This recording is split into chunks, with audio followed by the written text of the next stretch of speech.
Hey everyone and welcome to Storytime. My name is Jake and today we are going to be looking at the subreddit r/maliciouscompliance, where people conform to the letter but not the spirit of a request. If you're new around here, please do hit subscribe down below so that you never miss out on another video. But for now, let's sit back, relax, and enjoy some malicious compliance. I don't make the rules, I just enforce them. This story happened about a year ago. It requires a lot of context, so I'm sorry about the length, but it's unavoidable. I'm also pretty sure this is going to be slightly controversial. So, I work in college dorms in sort of a generic first response role. We do a bit of everything, mostly security, but also medical, fire, and psych. It's a weird and often quite tough job, but quite rewarding. These dorms are kind of like a gated community a couple miles away from the main campus. At the top of this village, there's a hub where all the staff are based. It also serves as a venue for events and has some facilities for the students, catering, gym, etc., as well as a few meeting facilities in the staff area, which any department in the college can book out if they so wish. Between the staff parking spots and the back doors, there are also disabled parking spots. Now, one day, I was coming in for my 10-hour night shift, and to my dismay, I found that all of the staff parking spots were occupied, which basically never happens. But I knew that the HR department had a big thing there that afternoon, in the meeting facilities I mentioned, so I figured out what was going on.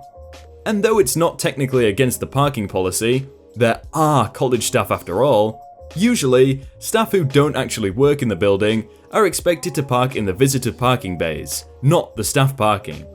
So, I had a problem. It was 10 minutes till the start of my shift. I'm not allowed to use the student car parks. What about the visitor parking? Well, that gets locked up overnight, until after my shift ends. If I parked there, then in the morning, I'd have to go unlock the visitor parking, bring the key back, leave, and one of my day shift colleagues would have to go lock it back up. My only other option was to park down the hill, but then by the time I got there and walked up, I'd be late for my shift and miss the handover. You see where this is going. I want to make it clear that I would never normally park in disabled bay. It's generally a scummy thing to do. I'm disabled myself, but not in a way that entitles me to use disabled parking. However, there's a few things to note here. Number one, nobody ever uses those bays, unless we have a disabled person coming in for an event, because the back door is a keycard access only, and there's no bell. So, it's little use to students or member of the public unless they've made a prior arrangement to be let in. And number two, there weren't any events scheduled that night, and the chances of someone disabled randomly deciding they need to park at the back of the hub, which is near nothing else, unannounced is negligible. Never mind 3 of them. Remember, there's 3 bays in total. Besides, in the middle of the night, they could just park next to it at the side of the road, because there's about as much traffic there at night as on Route 50. So, I decided to park in one of the disabled bays, the one farthest from the door, next to the staff spaces. Due to the long and unsociable hours, I get to take breaks liberally, as long as it doesn't interfere with anything. In the extremely unlikely event that more than 2 disabled people had called in to park and access the building, which I'd found out about during handover, I'd just take a break right after starting, drive my car down the hill, and walk back up. I go in, get the handover, and, as expected, no one is expected to come in. I was the supervisor for that shift. Our shift patterns are rotating, and the longest in service is the supervisor. So, I set up my colleagues for the shift, log on, set up the cameras the way I want them, read my emails, turn on my radio, yada yada. After a while, I get one of the guys, Phil, to cover the cameras so I can go tell a resident he's getting disciplined for vandalism. I then have one of those golden sitcom moments where I open the office door right before someone was about to knock on it. I recognize her immediately. She's the Dean of Facilities. We'll call her Karen. Now, we're not in the facilities section. We're in the auxiliary services section. So, this lady is not my boss in any capacity. She is, however, far higher up the food chain than me. So, it's this awkward situation where unless I have a great reason not to, I still have to bow down to her or I'll get called into HR for insubordination. especially since the building we're in is technically operated by the facilities section. Some more context. Karen is one of the most hated figures among low-level staff in the entire college. Your classic power trip woman. You can practically see the perverse arousal in her eyes whenever she talks down to anyone on a lower salary than her, which is all the time, and she's pulled no end of downright evil stuff in her many years with the institution. So, a startled Karen practically pushes me back into the office. It turns out she was attending whatever event the HR department had on in the building that afternoon, and she was one of the people parked in the staff spaces out back. Now, she doesn't have an office in the building, so by convention, she should be parking in the visitor spaces. But again, that's not technically in the policy. Anyway, she saw my car parked in the disabled bay on her way back to her car. She knows who I am. We've had numerous, always unpleasant, interactions in the past, and she saw my name on the staff sticker in my windshield. "Where did you get off thinking you can park in the disabled bay, OP?" "Well, nobody uses those." "Oh what? So you think you're above the rules just because it's you who enforces them?" "Look, it's no big deal. I'll go move the car." "Oh no, not on the college's time you don't." "I'll take it off my break." "Nope, breaks are for relaxation. Moving your car is not relaxation." "Well, then what do you want me to do?" "I want you to issue yourself the standard $70 fine. See what I mean about being power hungry?" "Are you serious?" "Absolutely. You need to learn that you don't make the rules, you just enforce them." At this point, I stare at her in disbelief. Now, I have a short fuse at the best of times, and I really wanted to yell at her, but I value my job, so I swallow my pride and go write myself a ticket. More context there. We're essentially subcontracted by the city to do the parking and traffic enforcement for all roads and parking on college land. So, the authority behind these tickets is the city, not the college. I know if I go talk to that Vandal student now, I'll just let off steam at the kid unfairly, when it already wasn't going to be a pleasant talking to. And I know that sitting and staring at the cameras would just make me seethe. So, I go restock the staff kitchen, then talk to the kid, and after that, I get back to the office.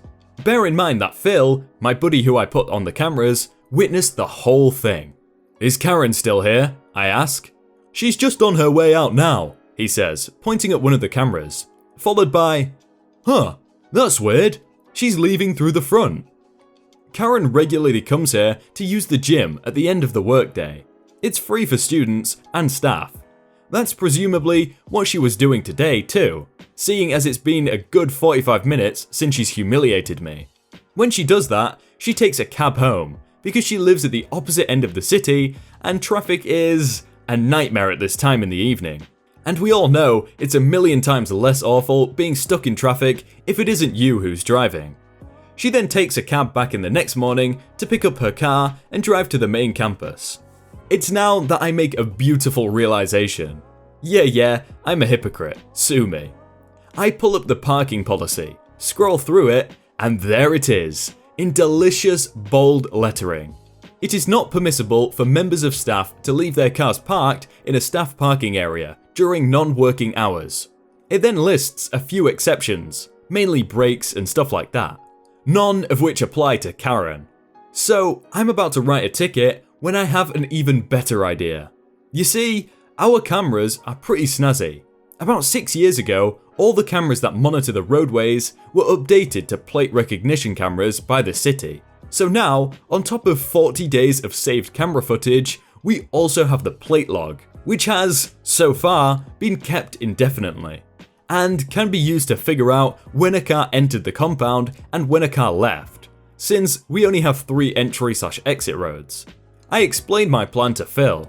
He has absolutely no reservations about doing me a solid and spending time going back through the plate log system to see how many times Karen has left her car parked here overnight. 4 hours later, and he's assembled all the dates. Over the past 4 years and however many months, weeks, and days since the plate system came online, Karen has left her car overnight on a staggering 585. Yes, 585 separate occasions. So, I log into the city's fine portal software.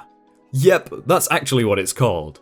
You can only write tickets for ongoing/momentane violations. If you spot something using auxiliary systems like cameras or whatnot after the fact, you need to issue a fine by mail. I put in her office address and start entering all 585 dates, times, and copy and paste the reference to the exact part of the parking policy, as well as the city statute that gives this policy the force of law, for each single one. The result is a thing of beauty, spanning 13 pages and totaling $40,950. At this point, all the guys are back in the office, so I call them round, knowing they'll all enjoy this as much as me. When I press log and print, I am hit with a warning I've never seen before. The fine you are about to issue exceeds $10,000. Are you sure you want to proceed? Everyone is dumbstruck. I start laughing, then Phil, and then everyone else. It's glorious. I print it, stuff it in a windowed, prepaid city envelope, and put it in the external mail. The city doesn't allow us to use the internal mail, nor hand deliver fines. I guess it's for paper trail reasons. The cherry on top is, I then get to also issue a ticket and put it under her windshield because of course, she's also there that night. Of course, the next time I come into work after she receives this, she's waiting for me in the office. What the hell, OP? Do you really think this is gonna fly? Me, with puppy dog eyes. What do you mean? The ticket! The fines! You really think this will fly? Rules are rules, Karen. You know as well as I do that that's never actually been done here. Well, Karen, I don't make the rules, I just enforce them. Exit Karen, stage right. Now, there's more to this. Some good, some bad. I'll start with the bad. Karen ended up suing. I had to go to court on my day off. The silver lining was I was theoretically there representing the city, and so I wasn't being sued personally and had the city attorney. The court ended up reducing the fine to $10,000, which was apparently the city's maximum for post-facto fines issued at one time. I guess that's why the warning was there. But Karen had sued to get the fine dismissed entirely, so it was still a victory, kinda. She also tried to take it up with HR, but the Dean of Auxiliary Services also hates her, and he stuck up for me to HR, so that went nowhere. The best thing though, this year I was appointed to the Auxiliary Services Policy Review Board. Last week, I managed to get the parking policy amended. It now says that if staff visit a building other than where their office is, unless they are teaching a class, they need to use visitor parking if there are fewer than 20 staff parking bays at the building and there are empty visitor bays. So, starting in June, Karen won't be able to park in the staff spots at all. And of course, all of us will be vigilantly enforcing that. $10,000. Even though it's not $40,000, that's still a lot of money. Imagine getting so worked up and being like, you must pay this $70 fine, and then just get in the mail a $10,000 one. Oh my god.